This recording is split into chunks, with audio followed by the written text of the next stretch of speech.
Amino acid का एक के साथ दूसरा जुड़ करके एक लंबी चेन बनना प्रोटीन सिंथेसिस कहलाता है और प्रोटीन सिंथेसिस ट्रांसफर आरएनए के द्वारा किया जाता है।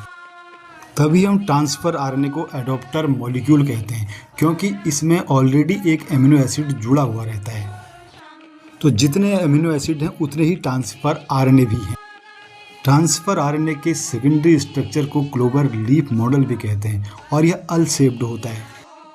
एक एंड पर इसका एमिनो एसिड और दूसरे एंड पर इसका एंटीकोडॉन होता है, क्योंकि उसको मैसेंजर आरएनए से कोड रीड करना होता है।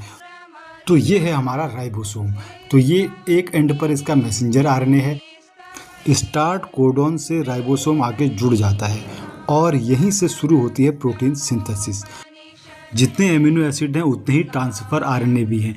तो एक बार स्टार्ट होने के बाद ट्रांसफर आरएनए अपने एंटीकोड के साथ इससे जुड़ते रहता है और अपना काम ख़त्म करने के बाद, यानी कि इस पर जो एमिनो एसिड है उसको अपने बगल वाले ट्रांसफर आरएनए में ट्रांसफ़र करने के बाद अपना निकल लेता है और राइबोसोम धीरे धीरे आगे बढ़ते जाता है। तो इस तरह से यह प्रोटीन सिंथेसिस होती है और जैसे ही लास्ट में इसको स्टॉप फैक्टर मिल जाता है तो ये प्रोटीन की पॉलीपेप्टाइड चेन बाहर आ जाती है।